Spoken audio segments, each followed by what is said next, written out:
Wakil Ketua DPR RI Fadlizon mempertanyakan legalitas rekaman pembicaraan yang diduga berlangsung antara anggota DPR dan PT Freeport Indonesia. Untuk itu, Mahkamah Kehormatan Dewan atau MKD meminta Menteri ESDM segera menyerahkan bukti rekaman percakapan yang dimilikinya. Wakil Ketua DPR RI Fadlizon mempertanyakan legalitas bukti rekaman percakapan seorang oknum anggota DPR dengan pejabat Freeport yang didapat Menteri Energi Sumber Daya Mineral Sudirman Said.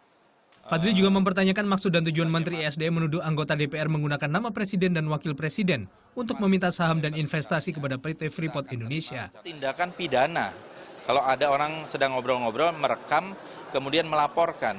Saya kira orang yang melakukan perekaman ini harus segera dilaporkan pada polisi. Dan kalau Saudara Sudirman Said menggunakan rekaman itu, karena kita tidak tahu apa isi rekamannya ya. Terkait hal yang sama, Mahkamah Kehormatan Dewan atau MKD usai menggelar rapat pleno tertutup akan menunggu verifikasi tenaga ahli atas laporan Menteri ESDM. MKD pun meminta Menteri ESDM segera menyerahkan bukti rekaman pembicaraan yang dimilikinya. Hasil keputusan pleno tadi, ya tetap kita menunggu ya hasil verifikasi dari tenaga ahli. Yang pertama, yang kedua, kita tadi menekankan agar Pak Sudirman Said sesegera mungkin memberikan rekaman.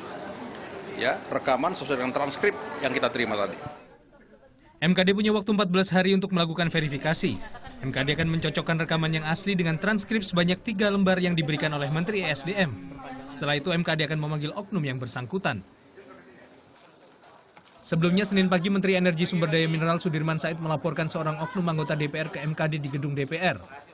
Berdasarkan bukti berupa catatan dan rekaman yang didapat, oknum anggota DPR meminta saham PT Freeport Indonesia sebesar 20%. Tidak hanya itu, oknum dewan tersebut juga meminta saham 49% proyek pembangkit listrik tenaga air atau PLTA Urumuka di Kabupaten Mimika, Papua. Oknum DPR juga meminta Freeport untuk investasi 51% dan membeli tenaga listrik dari PLTA tersebut. Saya menyampaikan poin-poin pembicaraan. Mengapa ada poin pembicaraan? Karena dalam pertemuan pertama dan kedua, anggota ini sudah mengarah pada proses ingin meminta sesuatu. Karena itu kemudian pada yang ketiga dia mencatat dengan baik dan poin-poin itu sudah saya sampaikan. Sudirman Said enggan menyebutkan nama anggota DPR yang ia laporkan ke MKD. Ia menyerahkan sepenuhnya penyelesaian kasus pencatutan nama Presiden dan Wakil Presiden kepada MKD. Indriani Sembiring, Dede Rohali melaporkan untuk NET.